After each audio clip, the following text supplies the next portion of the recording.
a reunião de hoje, ela é basicamente uma retomada da discussão que a gente começou na semana passada. A ideia era abordar e era discutir a obra até o final, mas algumas pessoas já me falaram que não conseguiram ler até o final. Eu entendo, essa pandemia está mexendo com a cabeça e com o ritmo de todo mundo, assim, com o cotidiano de todo mundo.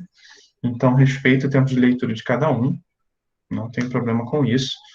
Mas eu vou procurar evitar de discutir a parte final com quem não leu até o final, porque eu não quero dar spoiler. O motivo é simplesmente esse, tá? Mas acho que dá para a gente retomar, fazer algumas discussões interessantes a partir de alguns aspectos da obra que estão mais evidenciados a partir da segunda metade, tá? Então, vamos dar continuidade à nossa discussão sobre o Watchmen, que iniciou na semana passada. Então, antes, vamos fazer uma breve recapitulação, uma retomada do que a gente viu na semana anterior, tá? A gente tratou da figura do Dr. Manhattan e de como ela está ligada ao pós-Segunda Guerra Mundial e ao pós-bombardeio de Hiroshima e Nagasaki. Ela está ligada à questão de um mundo que vive à beira de um ataque nuclear, à beira de uma guerra nuclear que ameaça destruir boa parte do mundo. Inclusive, Manhattan é o nome do projeto que deu origem à bomba atômica, Projeto Manhattan, tá? Então, é um super-herói que está ligado com esse contexto de guerra, de uma guerra nuclear iminente que a gente tem ali no contexto da Guerra Fria. A gente tem também os usos geopolíticos que os Estados Unidos vão fazer da figura do Dr. Manhattan, que vai garantir uma supremacia americana em todo o globo, por assim dizer. Vai alterar o equilíbrio de forças entre o bloco capitalista liderado pelos Estados Unidos durante a Guerra Fria e o bloco soviético, que se opunha diretamente ao bloco liderado pelos Estados Unidos. Então, a figura do Dr. Manhattan, ela está diretamente relacionada a esse contexto após a Segunda Guerra Mundial, onde a gente vai ter um mundo dividido principalmente entre a zona de influência de duas potências, que são os Estados Unidos da América, liderando o bloco ocidental, por assim dizer, que era mais ligado ao capitalismo, e o bloco liderado pela União Soviética, que era ligado ao socialismo, tá?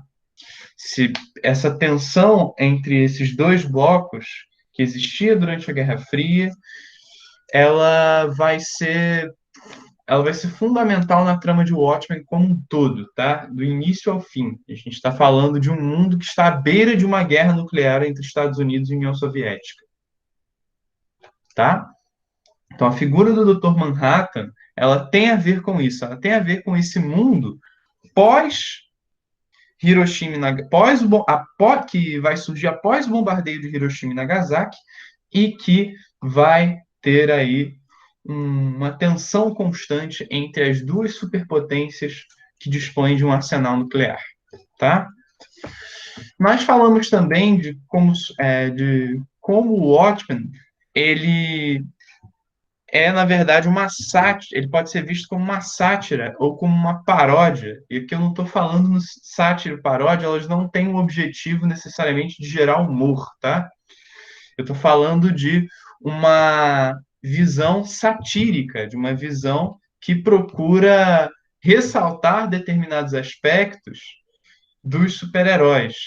Tanto é que a ideia inicial de Watchmen, ela vai surgir a partir de heróis de uma franquia de quadrinhos antiga, que é a Charlton Comics. Então, o Coruja, por exemplo, ele vai ser inicialmente pensado para ser o Besouro Azul da Charlton Comics. A Espectral, ela vai ser pensada como essa outra heroína aqui, eu esqueci o nome dela. A gente vai ter também o Rorschach. Inicialmente, ele era para ser o Questão da Charlton Comics. Então, vejam que são tipos bem parecidos. Aqui a gente vai ter o Comediante. Não, Comediante não. Aqui a gente vai ter o Capitão Átomo. Desculpa, O Dr. Manhattan, ele vai ser pensado a princípio como Capitão Átomo e por aí vai, porque ele era para ser uma visão mais realista de super... Inicialmente foi pensado como uma versão mais realista de super-heróis que já existiam. Então, com a impossibilidade de trabalhar com os heróis da Charlton Comics, os criadores de Watchmen vão ser obrigados a desenvolver novos heróis, mas que vão ser basicamente para baseados no modelo desses heróis que já existiam e que vai funcionar como uma paródia não só sobre esses heróis, mas que no fim das contas funciona como uma sátira ou como uma paródia do gênero super-herói como um todo, tá? Tem uma pegada com uma pegada muito mais realista, que procura versar muito mais sobre os aspectos psicológicos, os impactos políticos, sociológicos e também o impacto midiático da figura dos super-heróis, tá? E como a gente viu, o Watchmen, na verdade, ele é uma espécie de autocrítica feita na forma de quadrinhos sobre os super-heróis e sobre o vigilantismo de forma geral. Porque uma pergunta que é muito frequente na obra é de quem esses super-heróis estão protegendo os cidadãos comuns? O que faz com que alguém, uma pessoa comum, um cidadão comum, se bote uma máscara, vista uma fantasia e se coloque acima dos cidadãos normais, dos cidadãos comuns, com a pretensão de combater o crime? Até onde isso pode levar? Até onde isso pode levar? Que consequências sociais e individuais isso pode trazer? Então, o Watchmen, ele é um olhar sobre tudo isso, tá? É um olhar crítico e autocrítico sobre tudo isso. É por isso que se fala frequentemente em quadrinhos que existe super-herói antes de Watchmen e super-herói depois de Watchmen. Porque a figura de super-herói que nós temos sendo publicadas nos quadrinhos hoje deriva muito dessa autocrítica que o Watchmen vai fazer. Se vocês quiserem ver um exemplo, é só pegar o caso dos Vingadores, principalmente a partir do segundo filme, a Era de Ultron, que vai abordar as consequências de certas atitudes dos Vingadores, a criação de um super vilão acidental, com a finalidade de não sei se vocês lembram, mas o Tony Stark ele estava querendo elaborar um sistema super evoluído de segurança e esse sistema dá muito errado e acaba gerando a figura do Ultron. E por sua vez, o Ultron ele vai ser responsável pela catástrofe de Sokovia. A gente tem quase um país inteiro sendo apagado do mapa por conta dele e o confronto dos Vingadores com o Ultron em Sokovia vai deixar marcas no grupo e na sociedade, porque a sociedade fica contra os Vingadores, por conta da catástrofe que vai ser esse conflito. Então, essas coisas, elas começam a ser pensadas a partir de Watchmen, tá? Watchmen é uma obra, inclusive eu estava vendo esses dias, ele foi eleito, não sei se foi pela Time ou mais, em uma lista dessas bem importantes, como um dos 100 maiores romances ingleses produzidos no século XXI. E não é só romance gráfico, quadrinho, é romances em geral. Porque, de fato, é uma obra que procura trazer questões importantíssimas, não só sobre o super-heroísmo, mas também sobre as autoridades. O que faz com que muitas vezes as nossas autoridades se coloquem acima dos cidadãos comuns e queiram que as leis que valem para os cidadãos comuns não valham para elas? Só um exemplo aí das reflexões que o Watchmen vai trazer e do que a gente tratou na semana passada, tá? Então, para hoje, acho que eu separei alguns tópicos com algumas reflexões sobre o que o quadrinho Watchmen pode proporcionar para a gente, em especial sobre. Eu separei alguns tópicos aqui que dizem respeito a coisas que são enfocadas pela segunda parte, que vai dos capítulos 6 a 12, tá? Então, primeira parte eu intitulei de super-heróis, simbolismos e as fantasias, porque eu pensei tanto no sentido de fantasia do super-herói, como no sentido de a roupa que ele veste, né, quando assume a figura de super-herói, como eu pensei também no que ele, na fantasia, no sentido mais da psicologia, da psicanálise sobre a coisa. E aí a gente tem algumas possibilidades. Eu não sou psicanalista, eu não sou Freire, tá? Eu não tenho como fazer uma abordagem tão aprofundada disso aqui, mas eu acho que eu posso trazer algumas coisas interessantes para a gente pensar. A primeira delas envolve a personagem Coruja, tá? O Dan Dreiberg, que, se vocês pararem para pensar, ele é um personagem que, depois do ato e da legislação que proibiu a atividade dos super-heróis, ele é uma figura um tanto quanto mofina. Ele é um dos poucos super-heróis que são mais ou menos sãos, mas você vê que ele é uma figura que se sente impotente em todos os sentidos da palavra, do sentido moral e ético ao sentido até mesmo erótico da coisa. Então, a fantasia para ele é como se fossem esses desejos reprimidos de você ter ali o frenesi da vida de super-herói, você ter a vontade ali de combater o crime, é como se ele fosse outra pessoa com fantasia e como se essa fantasia ela liberasse desejos que estão reprimidos nele. Como era o caso, por exemplo, da atração que ele sentia pela Espectral. Eu selecionei essa parte aqui porque ela diz muito respeito a isso, né? Se a gente for pegar a psicologia freudiana, a gente vai ver que os sonhos, como é o caso dessa página aqui, ou são duas, não lembro se é uma página só ou são duas páginas juntas, tá? Não, é uma página só. Mas ela é um sonho que é feito a partir de coisas reprimidas, de desejos que ele reprime. Um deles é o de voltar a ser super-herói, porque para ele a coruja, né, é um símbolo de força, de poder. Se vocês lerem, por exemplo, aquele materialzinho, aquele artigo o, é, que o Alan Moore faz do como coruja, né? Sobre a figura da coruja, o que ela representa para o Dan Dreiberg, vocês vão ver que a coruja é um símbolo de força, é um símbolo que mete medo nas pessoas, é um símbolo aterrador, é uma ave predadora, que é muito o oposto da figura que ele vai se tornar depois da proibição dos super-heróis. Então, um primeiro ponto é que a fantasia do super-herói ela tem muito a ver, primeiro, no caso do Coruja, com esses desejos que são reprimidos, né? O que ele queria ser, mas não pode ou não consegue, tá? Então tem toda uma elaboração psicológica envolvida. Freud explica, acho que Freire também. Mas vai mais ou menos por aí, tá? A fantasia do super-herói envolve muito, como não poderia deixar de ser, a questão da psique e da enfim, da vida psíquica, né? A questão mental do super-herói, tá? Tem muitos desejos reprimidos, tem muitas questões profundas para o super-herói que estão envolvidas aí. E aí o Alan Moore aborda isso numa série de direções, né? Quando ele vai falar do Justiça Encapuzada, quando... Enfim. E outra dessas direções que ele coloca acho que eu não sei se eu acabei abordando isso de passagem na sessão passada, mas é a fantasia como um mecanismo de defesa contra os traumas da realidade.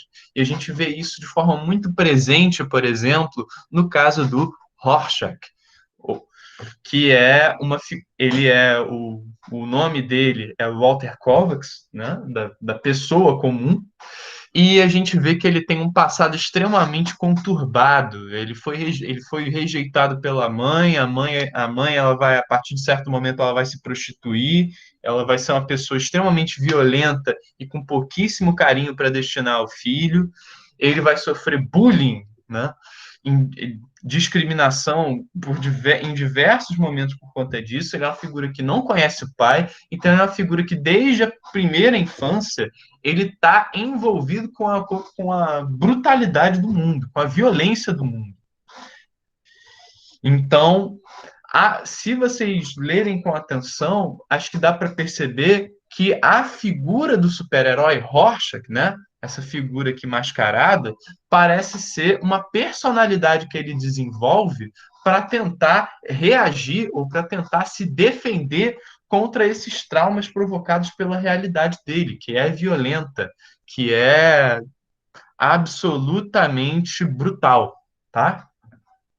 Tanto é que o Rorschach, ele é engraçado que nesse quadrinho aqui que eu separei, pelo menos, o Rorschach é a pessoa principal. O disfarce dele é o Walter Kovacs, né?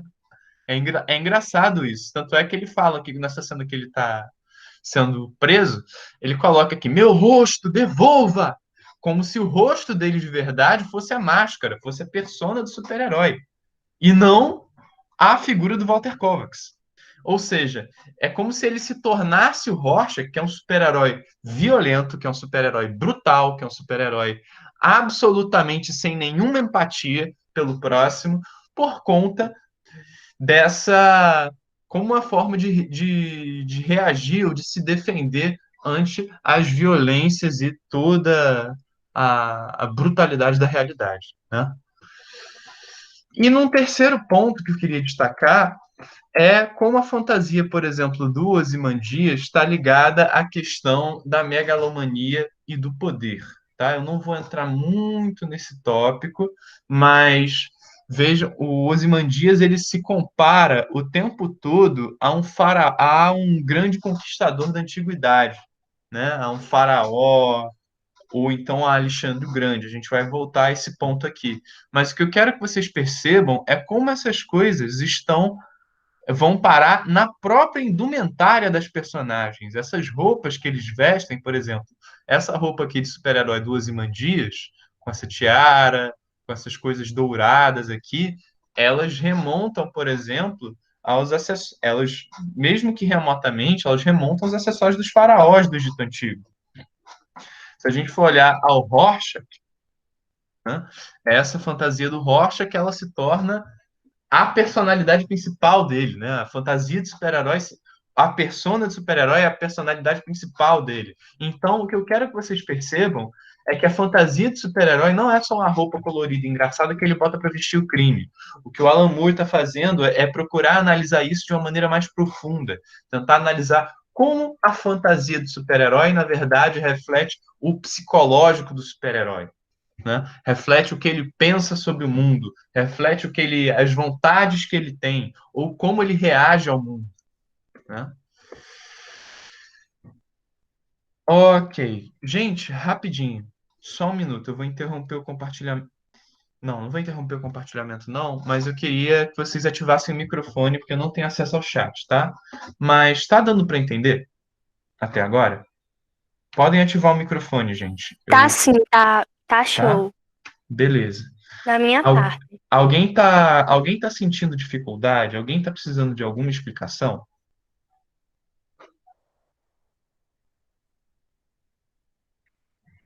Pessoal, pode ativar o microfone, gente, não tem problema. Tá direito, eu não tenho dúvida, não. Pelo menos eu não tenho. Tranquilo. Certinho, então. Só uma coisa, alguém mais pediu para entrar na sessão?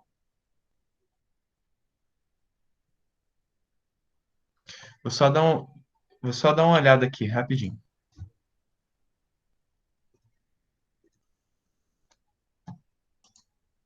Não, pediu não. Estamos com 8 pessoas. Beleza.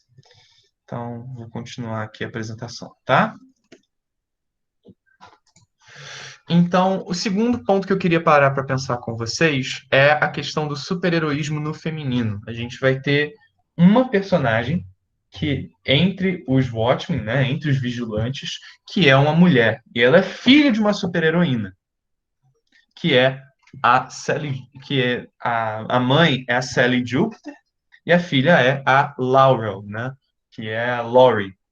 Então, primeiro ponto que eu queria destacar é como o Alan Moore ele vai procurar tratar, tanto no caso da Sally Jupiter, mas também no caso do Adrian Veidt, que é o Ozymandias, a questão do show business que está envolvido em que estão envolvidas as figuras dos super-heróis. E ele coloca uma coisa muito interessante, que a Sally Júpiter, por exemplo, ela entra para os vigilantes mascarados, para os homens minuto, com a perspectiva de ficar famosa. Ou seja, ela entra, ela pensa na carreira de super-herói como um trampolim para uma carreira de modelo ou para uma carreira de atriz. Então, você tem essa dimensão, toda essa dimensão do show business e, e da aparição midiática dos super-heróis, de como eles são, como ser super-herói é uma coisa que traz popularidade, sendo abordada em Watchmen. E é o caso, definitivamente esse é o caso da Sally Júpiter. Ela tinha um agente, né, que, tipo um empresário, que veio a se casar com ela, inclusive, na, na época em que ela se tornou super-heroína. E isso realmente alavancou a carreira dela. Isso deu um boom, né? Ela ganhou quadrinhos de teor duvidoso. Ela ganhou que eram quadrinhos eróticos. Ela ganhou um filme que inclusive foi um desastre de crítica, né? Pelo que deu para entender pelo material que o Alan Moore disponibilizou. Mas ela se tornou uma espécie de celebridade a partir do momento em que ela se tornou uma super-heroína. Então, essa dimensão midiática do super-herói é abordada pelo Alan Moore. Também é o caso lá do Adrian Veidt.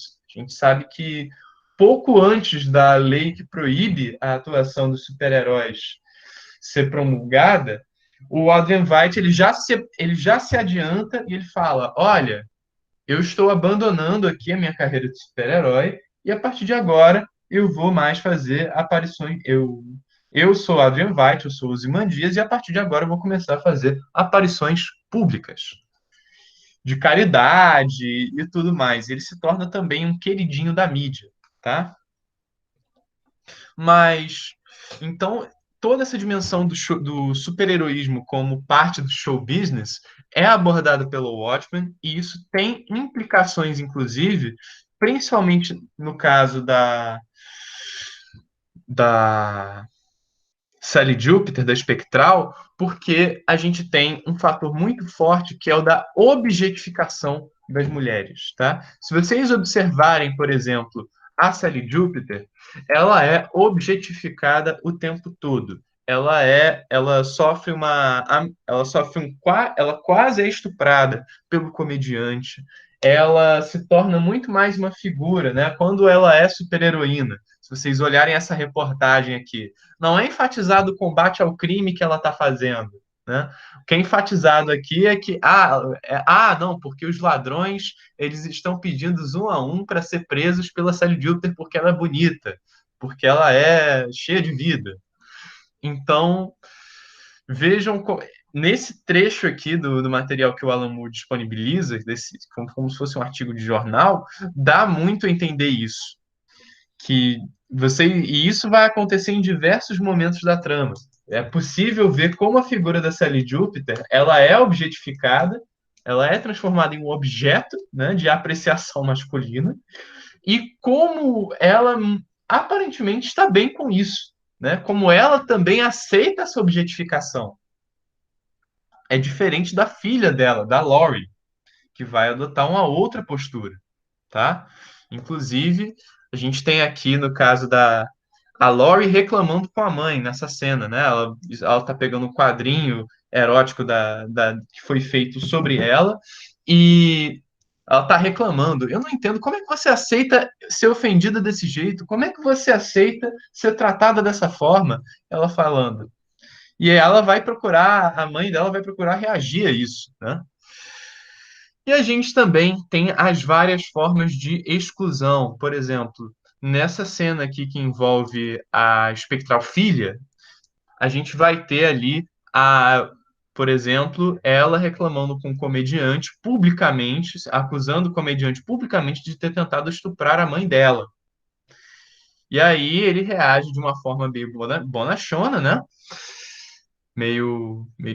E ela faz um escândalo, e a primeira coisa que vejam aqui, esse quadrinho aqui é essencial para entender isso, porque ele coloca aqui os vários homens e autoridades que estão presentes na festa, como se eles estivessem falando, chama o namorado dela, o Dr. Manhattan aí para dar um jeito nela, para controlar ela, para apaziguar aqui a situação. Então, e isso é uma situação, é uma das situações que ela lembra no referido nesse capítulo em especial, tá? Se eu não me engano, no capítulo 8 ou 9. Então vejam como o Watchmen também aborda a questão das mulheres super-heroínas e de como frequentemente elas são objetificadas ou como elas são excluídas ou muitas vezes transformadas em um acessório, tá? Hoje a gente tem uma proliferação de super-heroínas mulheres, mas nem sempre as coisas foram assim no mundo dos quadrinhos e dos super-heróis, tá?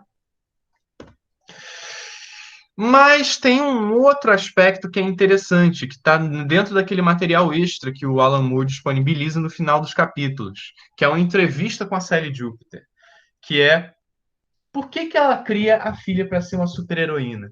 E aí é uma coisa que eu achei bem interessante, porque não é tão preto no branco, é mais complexo. Porque a Laurie, ela não gosta de ter se tornado super-heroína, principalmente no começo. Ela vê aquilo como uma obrigação que a mãe dela aprontou para ela. Mas nessa entrevista é colocado por que a Sally, que é a mãe da Laurie, botou a Laurie, ela orientou a Laurie na direção de ser uma super-heroína. Né? Por que ela queria que a filha fosse uma super-heroína? Aí vem. Rapidinho, só queria destacar uma parte aqui. Laurie gosta de reclamar, mas o que mais ela poderia ter feito? Se casado e virado uma dona de casa? Arranjado emprego num banco? E daí que ela não tem uma vida normal? O que é de bom, de tão bom na vida normal? Vida normal é um saco, pode perguntar a qualquer pessoa. Ou seja, no caso, é como a gente tem aí a questão do que era, quais eram os papéis sociais atribuídos à mulher na década de 60, 70, que teria sido a infância da Laurie, quando a Laurie nasce e está crescendo.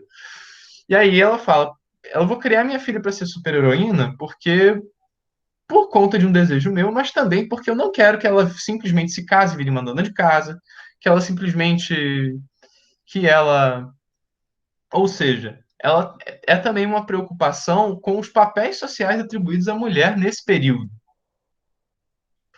Mas, claro, tem um fundo de projeção. A mãe queria que ela fosse, que a Laurie fosse a super-heroína que ela nunca foi, de fato.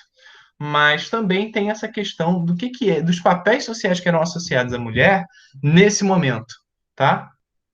Muitas vezes era parar de trabalhar e virar dona de casa, tá bom?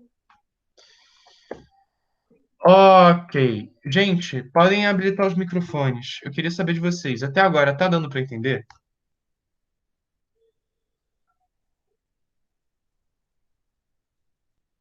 Podem ligar, não tem problema não, tá? Eu não tenho acesso ao chat agora, mas eu queria saber de vocês como é que tá indo.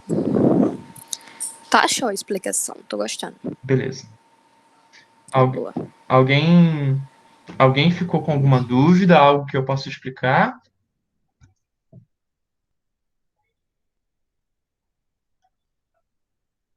Por enquanto não, Felipe, tá dando para acompanhar direitinho. Tranquilo. Então, Manu saiu sem querer. Eu acho que certo, ela já volta. tranquilo, diga a ela para entrar de novo qualquer coisa. Eu vou dar prosseguimento aqui. Qualquer coisa ela acompanha, eu vou botar de novo no YouTube e ela acompanha, tá? Certo. Mas aí, deixa eu ver se deixa eu só ver se ela tem pedido, se tem algum pedido aqui para entrar. Rapidinho. Não, ainda não surgiu o pedido para entrar. Tá? Pronto, ela já entrou de volta. Rapidinho. Deixa eu ver aqui. Pronto. Então, a gente está aqui na apresentação. Tá, vocês estão conseguindo ver a apresentação de slides? Ou está aparecendo a minha câmera para vocês? Queria saber o que vocês estão visualizando aí. Tá aparecendo a apresentação. Eu tô vendo a apresentação. Ótimo, é isso mesmo, tá? Então vamos para o terceiro ponto, que tem a ver com a figura do Ozymandias, tá? Essa parte é a parte sem spoilers. Mas eu queria chamar a atenção no caso da figura dos Ozymandias, especificamente, para como os autores eles vão utilizar elementos da antiguidade ou de uma determinada interpretação da história antiga para tentar construir a figura dos Ozymandias, tá? Então, rapidinho, só lembrando, a gente já falou aqui do caso da fantasia dele, né? De como a fantasia dele remete ao caso dos faraós do Antigo Egito. Não era nem de longe a indumentária dos faraós, mas era uma roupa que ela fazia menção a isso, né? Uma fantasia que fazia menção a isso. Inclusive o ouro, né? Uma roupa dourada, uma coisa bem suntuosa. Mas primeiro ponto, é engraçado que se a gente pegar, por exemplo, o material que o Alan Moore disponibiliza aqui, do Ozymandias, dá para a gente fazer um paralelo imediato a uma das obras, a uma obra que é renascentista, mas que utiliza os padrões clássicos de escultura, que é o Davi do Michelangelo. Eu acho que todo mundo aqui já viu alguma vez essa obra ou já ouviu falar. Então, no caso, a gente sabe que os renascentistas eles tinham um apreço muito grande pela cultura grega e romana, e que muitas das estátuas dos renascentistas eram feitas com base nos padrões na estatuária da antiguidade, em especial na estatuária grega e na estatuária romana. Então, a gente tem as características de uma estatuária grega aqui, muito presentes, como, por exemplo, a gente tem um padrão corporal bem delimitado, é uma escultura, né, que tem toda uma proporção corporal que tem relação com a noção de belo, né, do que era belo para os gregos, do conceito de beleza para os gregos, e esses padrões e essas coordenadas visuais dadas pelo David Michelangelo, elas foram usadas, inclusive, para compor a figura do Ozymandias, que era para ser como se fosse um espécime perfeito, o ser humano mais inteligente da face da Terra, uma figura que estaria entre aspas acima dos demais, seria diferenciada, por assim dizer, né? Figura tanto no porte físico atlético, né? Uma figura que remete aos padrões de beleza grega antiga, e isso está aqui presente na construção visual da personagem. Então, percebam como o Dave Gibbons, que é o ilustrador, ele vai usar os padrões e até a pose do David Michelangelo para ajudar na construção da figura do Ozymandias, fazendo menção aqui aos clássicos, né? Aos, ao padrão renascentista, mas que, por sua vez, menciona o padrão artístico de beleza grego e romano, tá? Além disso, se vocês observarem, em determinados momentos da trama, principalmente ali quando está caminhando mais para o final, não vou evitar dar spoilers, mas a gente tem vários quadros que fazem menção à questão do poder e das grandes dos poderosos da antiguidade. Aí ele começa citando Alexandre o Grande, que teria sido que foi um conquistador que dominou do territórios ali da Península Ibérica até a Ásia Menor, ou seja, que percorreu por aqui, dominou quase todo o mundo conhecido pelos gregos antigos até então, uma figura que é associada ao poder e às conquistas.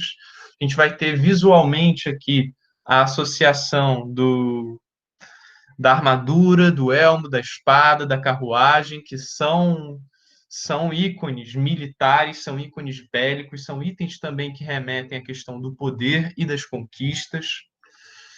E a gente vai ter também, eu não vou demorar muito nisso, a figura do Ozymandias fazendo paralelos com o Alexandre o Grande, que a gente já citou aqui, mas também com os faraós. Inclusive, Ozymandias era o nome utilizado pelos gregos para designar a figura do Ramsés II, que era um faraó egípcio, tá? Então, percebam como a figura do Ozymandias ela é construída a partir de alguns elementos da antiguidade, seja de personagens como Alexandre o Grande, Ramsés II, seja a partir dos objetos visuais que são colocados no quadrinho, seja a partir, por exemplo, da própria símile entre a figura do Ozymandias e o Davi do Michelangelo, que é tido como um exemplo dos padrões de uso dos padrões clássicos na arte, para construir a figura do Ozymandias, tá? A partir daqui é a zona de spoilers. Eu não vou abordar porque teve gente que não terminou, tá? Mas antes de conversar com quem terminou a obra, eu queria primeiro saber, no geral, sem spoilers até agora, o que que vocês estão achando da obra, quem ainda está lendo?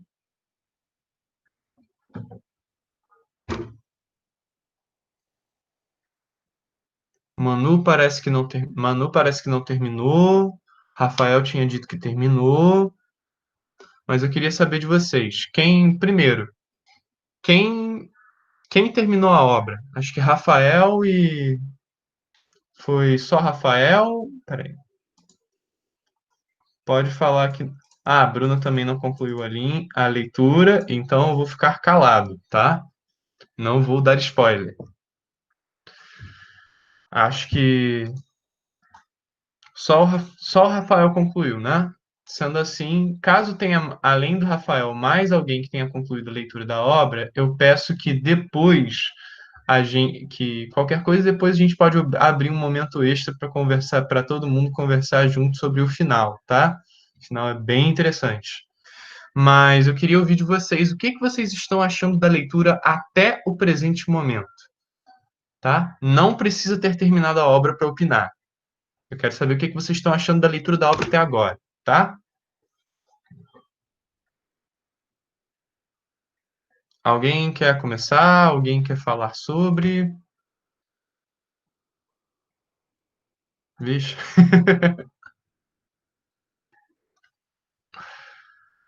Rafael, peraí. Podem começar, eu deixo. Ok. Rapidinho.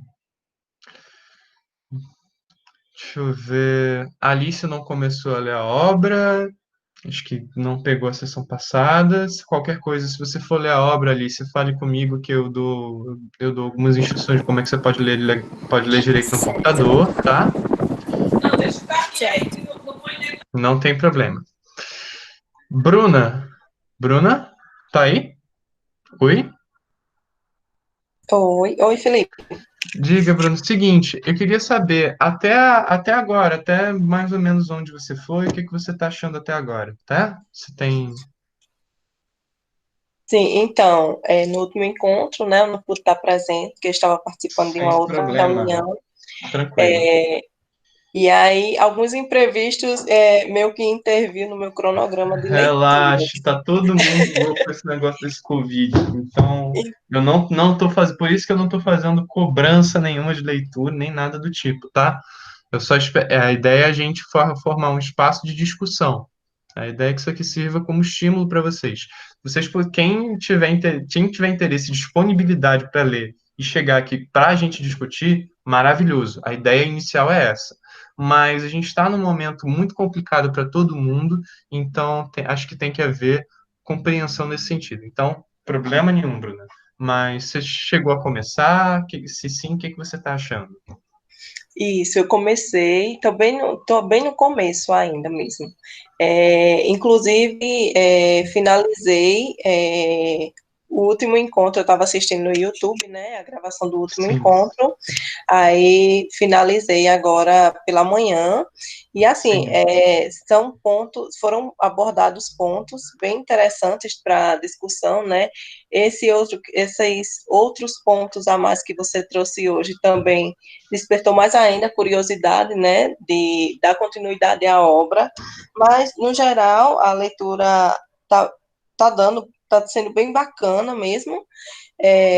Seguimos ainda naquele mesmo contexto, né, a obra foi escrita naquele contexto, pós-Guerra Fria, Exato. pós não, Ali né, no no final período, né, no final da Guerra Fria.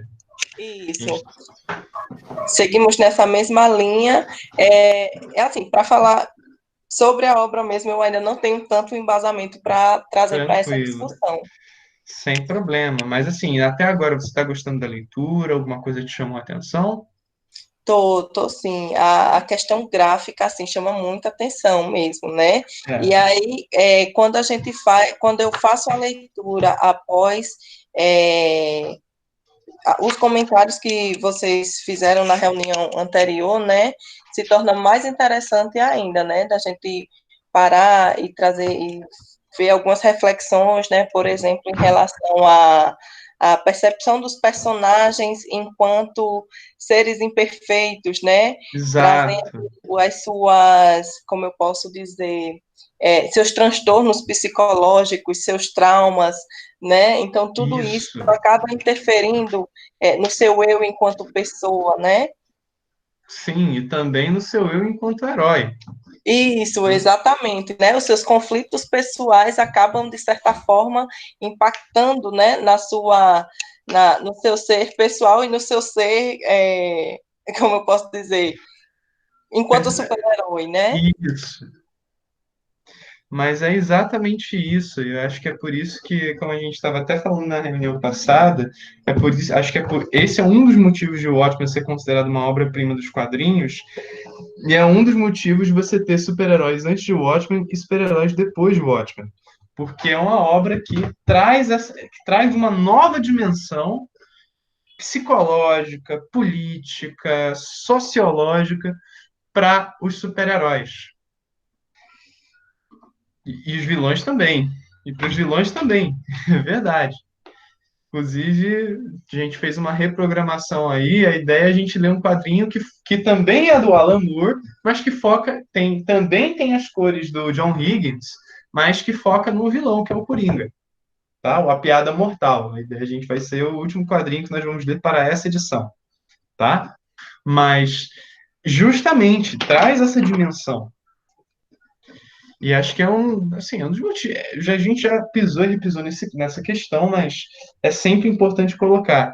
O Watchmen, super-herói antes de Watchmen é uma coisa, super-herói depois de Watchmen é outra coisa completamente diferente. Eu acho que, por exemplo, aquela saga da Marvel, do filme dos Vingadores, aquela saga dos Vingadores como um todo, né? De cada super-herói, ela não poderia ser colocada da forma que foi colocada se não tivesse um Watchmen, por exemplo, para colocar sobre os mandos e os problemas que os super-heróis podem trazer na sociedade. Então, acho que vai nessa direção mesmo. Há algo mais que você queira colocar, Bruna? Por enquanto, não, Felipe. Qualquer coisa, eu comento De, aqui no chat, eu abro o microfone novamente, tá de certo? boas. Muito obrigado pela participação. Nada. Vamos lá. Próxima é Camila. Camila, tá conseguindo me ouvir? Pode ativar o microfone, Camila.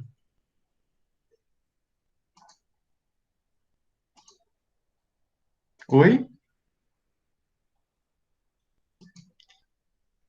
Camila, peraí. Tá me ouvindo, Camila? Ok. Então, rapidinho. Acho que Camila possivelmente teve que fazer alguma coisa. Então, vamos por enquanto para Manu, depois a gente volta para Camila, tá?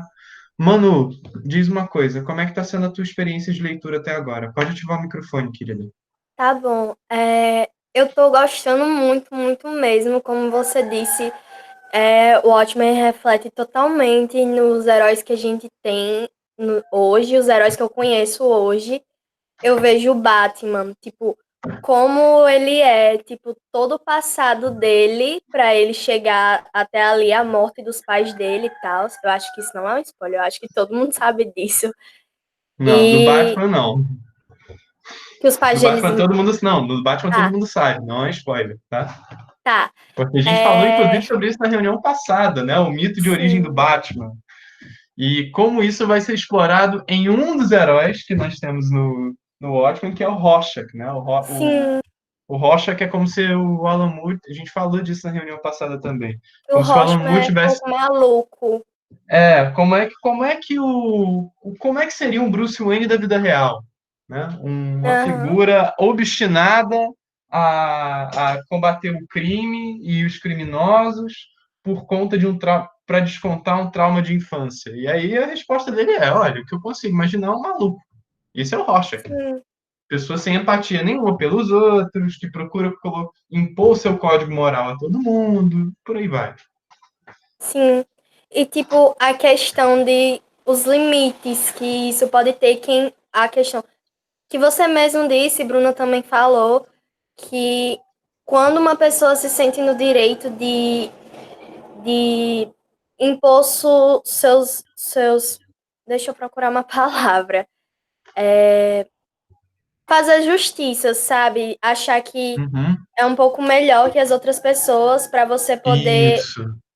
É isso. A Eu gente achei chama isso isso de muito interessante. vigilantismo. Sim, o É, justiceiro também, né? essa coisa do justiceiro geralmente se chama de vigilantismo, tá? Aham, Que é como se você se coloca como juiz, júri e executor. Né? uhum, Essa questão do procurar fazer justiça com as próprias mãos. Essa questão do justiceiro, exatamente isso. Tá? O ótimo é uma pergunta muito grande sobre isso também. sim. E eu acho que é isso, que tem me chamado bastante atenção. É mais essa questão de como a sociedade, como o passado de uma pessoa reflete totalmente no jeito como ela é, no âmbito social e como super-herói também, e como vilão Sim, também. Eu assisti exatamente. Joker esse final de semana, eu ainda não tinha assistido, não Eu todo. não, eu não assisti E ainda, sem spoilers. tá, mas Eu é quero assistir depois de ver interessante. depois de ler uma piada mortal. Tá bom. Eu acho que é isso. Pronto. Beleza, então, mano. Muito obrigado pela contribuição, tá? Tá bom. Rapidinho. Rafael, seguinte, você quer falar agora ou Vitor, você quer falar agora ou Vitor, ou quer que Vitória fale primeiro?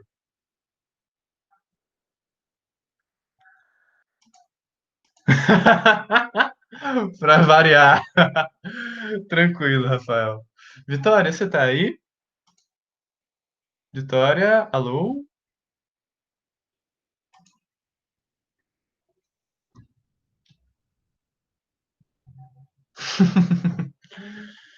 Sim, Camila, não esqueci de você, tá? É como você não tinha respondido naquela hora, eu passei, mas depois voltaremos a você, tá, Camila? Oi, Qualquer coisa, Felipe. qualquer coisa, Camila, responde aí no chat. Oi, Vitória. Eu não tava conseguindo ligar aqui o microfone, mas já deu certo. Relaxa, tranquilo. Diga uma coisa, você teve como ler a obra completa? Tá lendo ainda? Como é que tá o seu progresso assim na leitura? E o que que você tá achando até agora? Eu ainda não terminei, eu comecei a segunda parte hoje, Zero mas eu tô problemas. gostando bastante. Uhum. É, Ah, fico feliz. o que me chamou a atenção foi basicamente, tipo, essa parte que Manu falou, que eles retratam bastante o passado dos personagens, do que acontece muito com Rocher e etc. Como Sim, é, com esse fundo que eles dão para os super-heróis, né? Essa dimensão que eles dão para os sim, super-heróis. Pois é, eu também, assim, eu tô relendo o Watchmen, né? A primeira vez que eu li o Watchmen completo, na verdade, foi um pouco mais cedo esse ano. Eu tentei ler quando eu tinha uns 15, 16 anos, mais ou menos a idade de vocês, mas eu lembro que eu não li todo porque estava para ser lançado filme, eu não tinha. Eu era leitura no computador, a qualidade era bem ruim, não tinha edição definitiva ainda. Então, eu comecei a ler, mas não, na época eu não dei muita bola. Mas depois, quando eu li esse quadrinho pela primeira vez, mesmo já sabendo de tudo que acontecia, eu fiquei, caramba, que reflexão interessante. Agora, quando eu tô lendo pela segunda vez, eu tô vendo um monte de coisas que eu deixei passar na primeira leitura. Um monte de reflexões e um monte de ideias. Eu tô tentando trazer um pouco disso para vocês aqui, tá? E se eu for ler por uma terceira vez, eu sei que eu vou encontrar muitas coisas que eu não encontrei nem da primeira nem da segunda. Porque esse quadrinho é incrível, tá? Ele tem várias camadas de significados, você não consegue esgotar ele. É bem interessante isso. Mas, Vitória, é bem interessante isso que você falou, seguindo a linha aí de Manu, porque é bem isso mesmo. Eu acho que o Watchmen, ele coloca essa dimensão humana, psicológica dos super-heróis e como isso afeta a própria questão deles, de como eles são super-heróis, né? O Freud, que é psicanalista, ele fala, a psicanálise em geral, não só o Freud, o Lacan, eles colocam muita questão da fantasia, né? E é engraçado como o Alan Moore ele vai associar a fantasia de super-herói, a roupa que ele veste, à fantasia no sentido do que aquela pessoa se imagina fazendo enquanto super-herói, né? Que é a vontade dele em ser super-herói, o que leva ele a isso. Então tem muitas dessas coisas que são abordadas em Watchmen. E é uma obra fantástica, tá? Sim, Não vou dar sim. spoilers, não vou procurar ao máximo não dar spoiler, tá? Então, boa leitura para vocês. Tanto para você, como para Manu, como para Bruna, Alicia e quem mais ainda estiver lendo a obra, tá? Não se preocupem, zero cobranças. A ideia é que a gente tenha um espaço para debater e se servir para vocês olharem a obra de uma outra forma ou servir como estímulo para vocês lerem, para mim, tá bom demais, tá? Pronto. Rapidinho. Manu tá dizendo aqui. Esqueci de falar que meu favorito é o John. Olha, favorito é difícil porque, assim, uma coisa que eu acho interessante em Watchmen, né, até esqueci de colocar isso nos slides, é que se você observar o traço do Dave Gibbons e a forma como ele retrata as personagens, lembra que a gente discutiu lá atrás, no Mouse, sobre a questão da cartoonização, de como você tirar os detalhes do personagem, tirar o realismo do personagem, aproxima você do personagem? Lembra que a gente teve uma discussãozinha sobre isso? Como, por exemplo, num cartoon, né? Você tem é como se você tirasse os detalhes para transformar aquilo em algo mais acessível para todos, mais genérico, que você possa se identificar mais fácil. O Watchmen, por sua vez, é uma obra bem, se você reparar a questão gráfica, é uma obra bem realista, né? Ela tem muitos traços. Eu acho que isso serve para distanciar você dos super-heróis. Eu não tenho um super-herói favorito, mas acho que a análise que o autor vai fazer de cada um é bem interessante. O John, eu particularmente acho que o dilema dele é se ele ainda é humano ou não, mas tem muitas coisas interessantes que são trazidas nessa coisa que ele levanta do John, né? Porque o John parece que pouco a pouco ele vai perdendo a capacidade de se solidarizar com as pessoas. Parece que ele vai perdendo pouco a pouco a capacidade de sentir como um ser Sim, humano. ele vai ficando muito frio e, tipo, Exato, parece não ter mais sentimentos, parece não se importar se, tipo, as pessoas fazem mal a ele ou não. Eu acho muito exatamente, interessante. exatamente. Mas é isso mesmo. É bem nessa direção, porque imagina, ele tem poderes, ele é quase um deus, né? Ele pode fabricar as coisas, ele vê as estruturas subatômicas, ele pode alterar a estrutura atômica para construir qualquer coisa.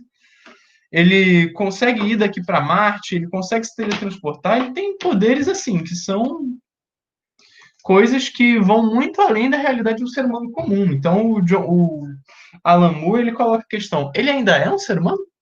Ele ainda pensa como ser humano? Ele ainda age como ser humano?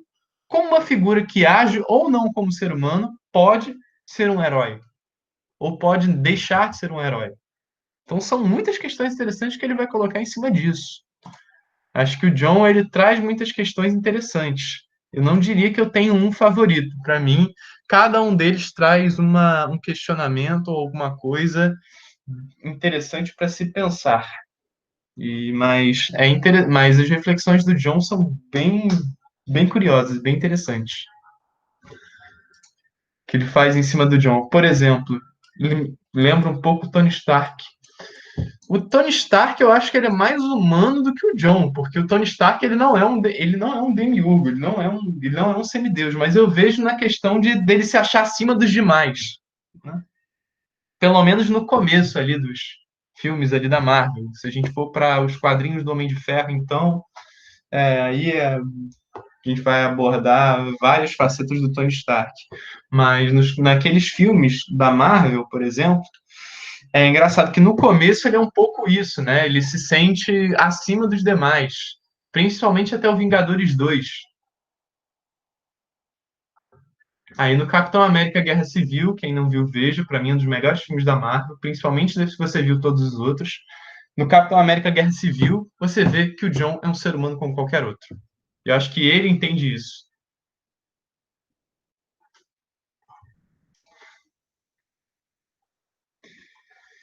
Ok.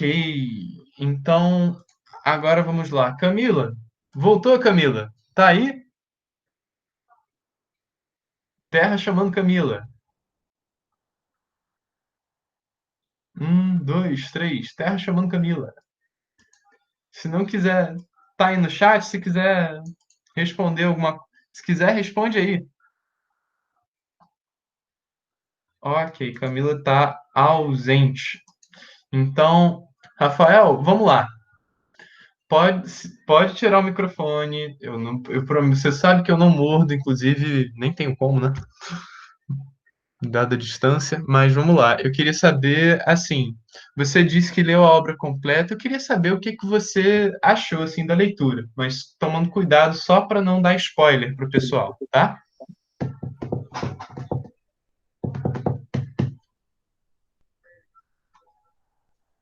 Rafael? Ah, tá tendo serviço. Tranquilo. Se você quiser falar no chat, não tem problema. Camila, mesma coisa, tá? Não, que isso, eu não vi barulho nenhum.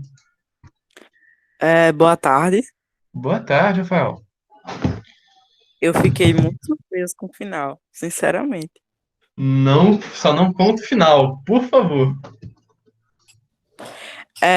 Eu acho que minha opinião não mudou. Como eu disse, é uma HQ que eu achei muito, tipo, pouco adulta, Ela, complexa, ela é adulta, ela é complexa. atemporal. Eu acho que, tipo, o fato de uma realidade em que possa ter super-heróis ajudando a comunidade, algo assim. E, tipo, o fato do psicológico deles, o que a gente, tipo, eu até então nunca tinha parado para pensar o que, tipo, os super-heróis po- podem passar psicologicamente com o que eles enfrentam, algo assim. Ou que leva eles a enfrentar o que eles enfrentam, né? O que leva eles a querer combater o crime, o que leva eles a querer fazer alguma coisa. Oi, Camila, relaxe, fique de boas. Rapidinho. E, Então, ti- prossiga, Rafael, por favor. e tipo, é uma realidade em que os super-heróis não são perfeitos e que, Uhum, tipo, eles podem mais atrapalhar do que ajudar, de certa forma. Então, eu uhum. acho assim, que minha opinião ainda não mudou, mas esse final foi surpreendente. Certo. Eu só não. Depois, qualquer coisa, depois que a gente terminar a reunião com o restante do pessoal, eu e você, a gente pode comentar o final, tá? Aí a gente para de gravar para não dar spoiler para os outros, tá? Mas é que o final realmente eu estou evitando spoilers também, porque o final é muito bom, tá? Algo mais a declarar, Rafael? Algo que você queira comentar ou complementar? Não, acho que não. De boas, tranquilo. Beleza, então. Camila, se você quiser falar, se você quiser digitar ou quiser falar pelo celular, não sei como é que você está acompanhando, mas se você quiser se sentir mais à vontade, se você sentir mais à vontade digitando, no caso, como o teu microfone está quebrado, fica à vontade. Aí eu vou falando a partir do que você vai digitando aqui para gente, tá? Mas eu queria saber se você como é que está a progressão assim da tua leitura, se você terminou ou não, onde é que você está mais ou menos até agora, o que que você está achando da obra, tá?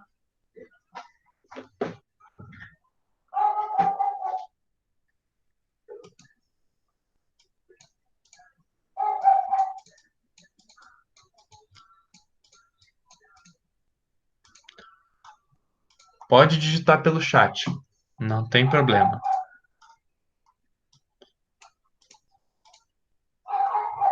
Ninguém tá digitando. Tá aí, Camila? Minuto.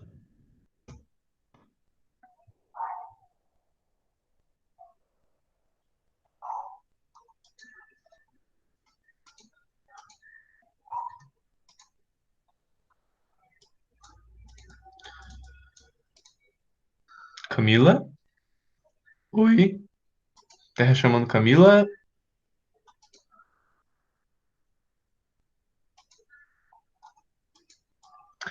Ok. Camila não tá respondendo no momento. Sim. Felipe, já a Camila não Oi. falou, eu posso dar uma opinião que eu achei bem legal. Pode. Que Pode eu achei sim. bem legal que tá relacionado Hum, de certa forma com o mouse, porque Sim. eles trazem conteúdo mais adulto e nessa Exatamente. época eles consideravam mais as HQs apenas para o público infantil, dos jovens, sabe? Exato. Infanto Vai juvenil. nessa linha mesmo, Alice. Eles são numa linha assim mais como pioneiros, como se fosse uma revolução na leitura, entende? Nas É, HQs. Eu exatamente. achei Inclusive, é legal por essa isso que eu parte. tô trabalhando com esse recorte, tá? É por isso que eu tô trabalhando com essas HQs em especial, porque nos anos, como eu falei para vocês, nos anos 80 a gente vai ter uma mudança muito grande no que a gente entende por HQ. Não que antes a gente não tivesse, por exemplo, um Will Eisner ou um Bernie Krigstein trabalhando com quadrinhos mais elaborados e mais voltados para o público adulto. Mas nos anos 80 a gente vai ter uma mudança muito grande no formato. Se vocês olharem Mouse, e se vocês olharem Watchmen, e Batman Cavaleiro das Trevas também, vocês vão perceber que são histórias planejadas para serem histórias grandes, mas com início, meio e fim bem determinados, tá? O Watchmen foi publicado em 12 edições, ele foi publicado ao longo de um ano, praticamente. Ou 6 meses, eu não lembro exatamente se era quinzenal, se era mensal, tá? Mas o Watchmen, por exemplo, teve 12 edições, mas você vê ali que tem um início, um meio e um fim bem determinados. A publicação do Mouse como um todo demorou. Mouse 1 foi sendo publicado ao longo de 5 anos, se eu não me engano, 4, 5 anos, e depois foi compilado em 1986. O Mouse 2 foi terminado e foi compilado 5 anos depois, de 1991. Mas são histórias que, primeiro, elas envolvem uma mudança no formato, tá? Elas têm um início, um meio e um fim bem determinados, né? Como se fosse um romance, tá? Não é aquele quadrinho de continuidade, de fluxo contínuo, né? Que continua e continua e continua e continua, tipo um One Piece da vida. Pra galera que gosta de mangá aí, né? Ou, sei lá, Naruto. Ou, sei lá, Ultimate Capitão América. É uma proposta diferente, é uma proposta que tem início, meio e fim, em que os quadrinhos eles são estruturados um pouco como se fossem romances, né? Obras que tem num formato em que elas são planejadas para contar uma determinada história, um início, meio e fim. Né? Por isso que se chama de romance gráfico, graphic novel. Mas tem justamente essa questão envolvida, Alicia. Essa mudança de formato, ela também vai ser acompanhada de uma mudança nos temas. A gente percebe que esses temas que já existiam antes, que eram temas mais adultos, agora eles vão ser desenvolvidos de uma nova forma, né? Com um novo aprofundamento. Então, tudo isso está acontecendo nesse momento dos anos 80. A gente vai ler um outro quadrinho para a semana que vem, que é o Batman Cavaleiro das Trevas. Esse quadrinho, a gente vai ler só o livro 1 dele, teve uma continuação dele em 1999, em 2000, mas não acho necessário a gente ler a continuação por agora. A gente lê só o original. Inclusive, é por volta de umas 200 páginas. É menos do que a primeira metade de Watchmen, tá? Mas a gente vai ler um outro quadrinho que vem nesse sentido. E, por fim, outro quadrinho também, que é mais ou menos, que é contemporâneo, vem um pouco depois disso, que vai se debruçar sobre a figura de um vilão, que é o Coringa, tá? Vai tentar dar uma nova roupagem ou um novo olhar sobre Coringa, tá? Que, inclusive, é um olhar que está, de alguma forma, presente tanto no Batman Cavaleiro das Trevas, o filme, né, do Christopher Nolan, está presente no Coringa, o filme que foi lançado recentemente, Mano viu, eu ainda não. Queria ler os quadrinhos antes de ver o filme. Mas é nessa direção mesmo, tá? Inclusive, o recorte que eu pensei para essa edição desse projeto era baseado nesse recorte, dessa mudança tanto do formato dos quadrinhos, como da mudança temática, como eles vão trazer inovações temáticas, como eles vão renovar a questão do super-herói, como um quadrinho, por exemplo, vai abordar brilhantemente a questão do Holocausto, que era considerado um tema tabu, ainda é um grande trauma para a humanidade, enfim, essa virada que a gente vai ter na produção de quadrinhos a partir dos anos 80, tá? Então, é nessa direção mesmo, Alice. E recomendo fortemente que você leia o Watchmen. É uma obra fantástica. É densa, ela não é... Assim, às vezes você vê que ela é muito pesada, ela não é uma obra fácil de ser digerida, mas a leitura é incrivelmente recompensadora, tá? Alice, desculpa, eu acho que eu acabei falando demais, mas tem algo mais que você queira colocar? Não, não era isso mesmo. Beleza. Ok, vamos lá.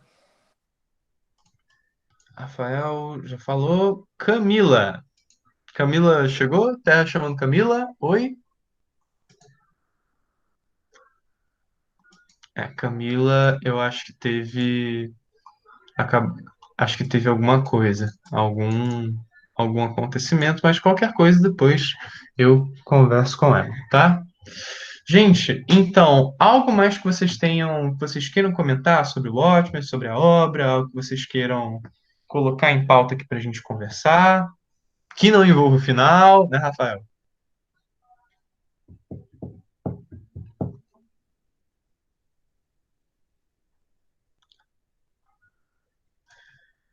Se- Ok. Então, tá rolando. Como tá rolando um leve silêncio, eu acho que por hoje, galera, é isso, tá? Acho que, como a gente não vai comentar o final, acho que ficou um pouco mais breve mesmo, mas gostei bastante da reunião e da participação de vocês, então muito obrigado pela presença. E leiam Watchmen, tá? É uma obra e tanto. Muita coisa para ser conversada sobre ela, tá?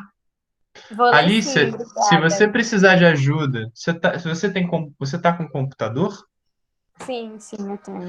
Se você precisar de ajuda para ler o Watchmen no computador, eu fala comigo no WhatsApp que a gente agiliza isso, tá? Mas eu recomendo fortemente que você leia em CBR, tá?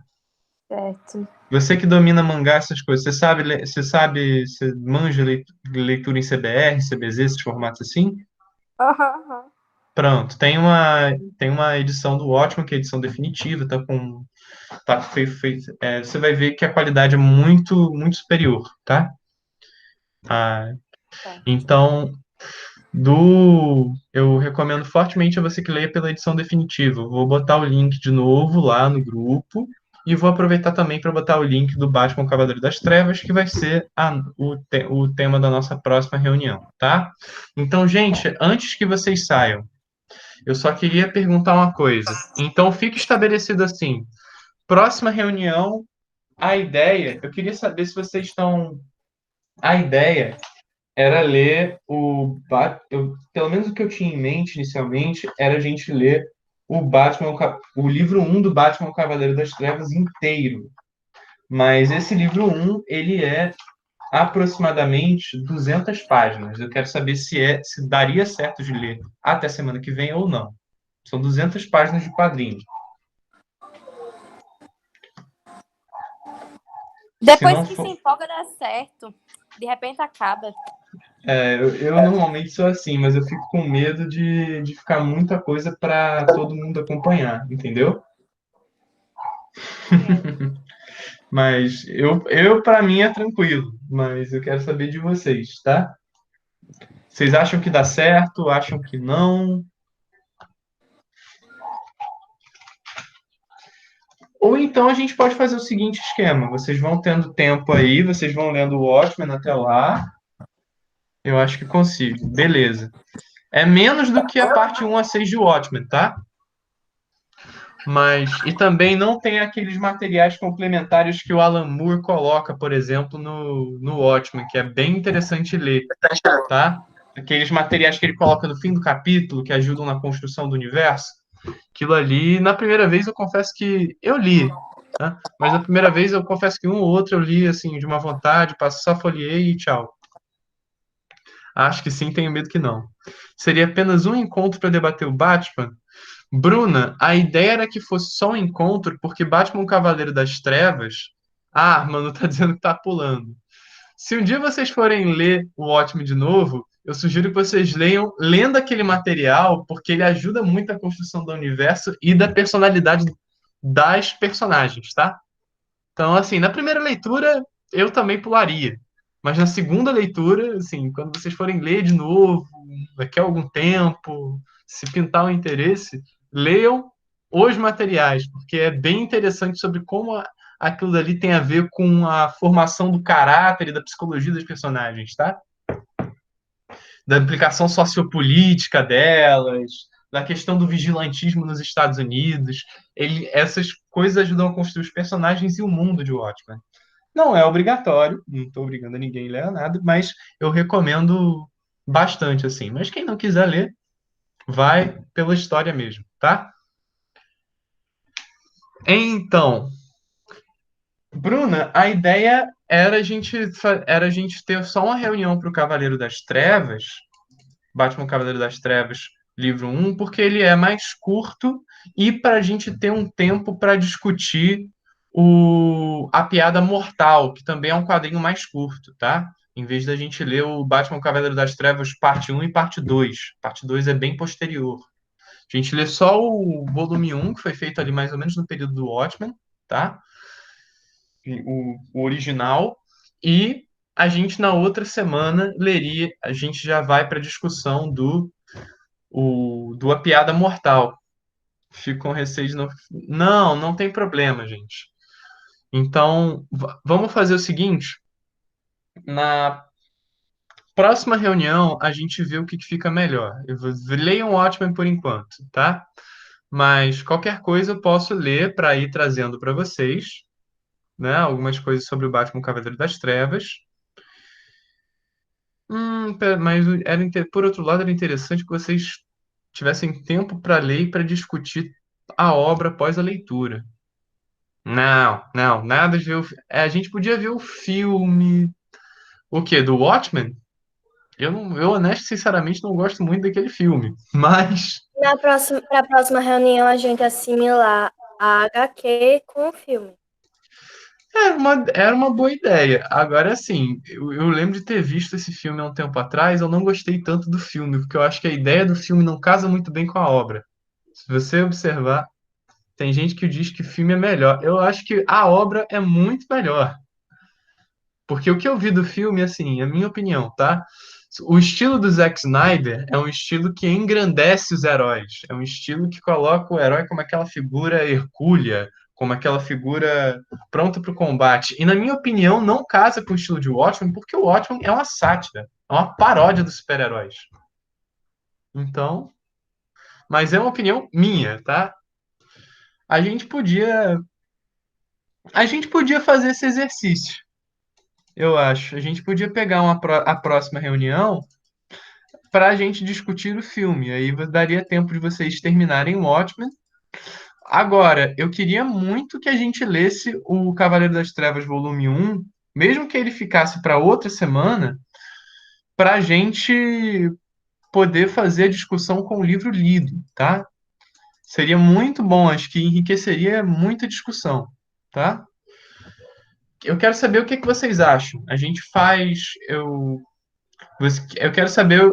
Vamos lá, eu vou abrir aqui no chat propostas de votação, tá? Para a gente votar. Bloco de notas. Rapidinho. É a gente ir direto para a discussão do Batman, o Cavaleiro das Trevas, parte 1. Rapidinho. Próxima quinta. E B, Watchmen, 2009. Discussão sobre o filme, sobre a HQ e o filme. Eu vou colocar aqui, são duas propostas, tá? Sobre o filme não posso afirmar. Eu também normalmente prefiro os livros, mas sobre o filme Watchmen não posso opinar porque nunca vi. Eu também normalmente prefiro os livros, tá? Mas vamos lá. Rapidinho, então vou colocar aqui as duas propostas para vocês. Eu quero saber o que vocês querem, tá? Podem colocar aqui no chat, é só colocar A ou B, tá?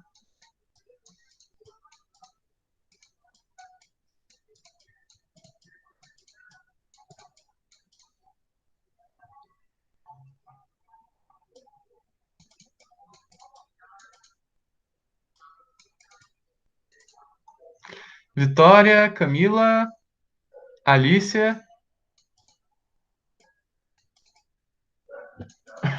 Oi, oi. Oi, oi. Vota aí, Alicia. Tem uma votação aberta aí no chat. Tá.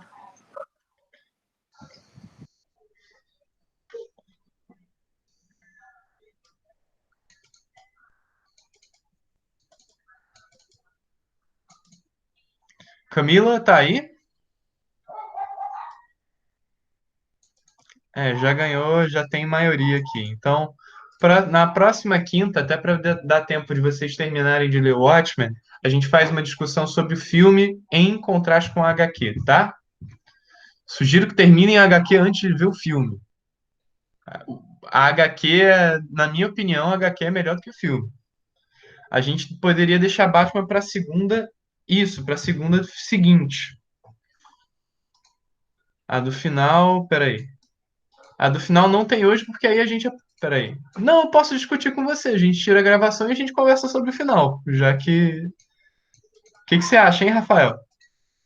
A gente tira a gravação, deixa o pessoal sair e fica aí você trocando ideia aqui sobre o final. Pode ser, por mim. Você topa? Você quer deixar para a próxima semana para discutir junto com o filme? Inclusive, parece que o final do filme é diferente do final da HQ. Eu sugiro fortemente que vocês leiam a HQ antes de ver o filme, tá? Terminem a HQ, leiam a HQ de boa, tá? Então, quero ver o filme. Beleza, então. Foi o que vocês decidiram. Então a gente faz assim, a gente faz uma discussão sobre o filme Watchmen em contraste com a HQ Watchmen, até para o pessoal ter tempo de terminar de ler a HQ. E aí, na outra semana, a gente já discute o Batman Cavaleiro das Trevas, tá? A gente tinha, inclusive, separado 3 reuniões para o Batman Cavaleiro das Trevas. Acho que dá certo. Que eu inicialmente tinha pensado em ler a obra toda, mas aí eu vi que não era necessário. Acho que a parte 1 já contempla o que a gente quer, pretende discutir, tá? Então, próxima semana, a gente discute, faz esse paralelo entre a HQ e o filme, tá? Galera, muito obrigado pela presença de vocês aqui na reunião, tá? Eu vou pedir só para o Rafael permanecer, eu vou tirar a gravação, porque a gente vai conversar sobre o final. Aí a gente vai procurar evitar spoilers o máximo possível, tá? Vou encerrar a gravação aqui. Muito obrigado a todos.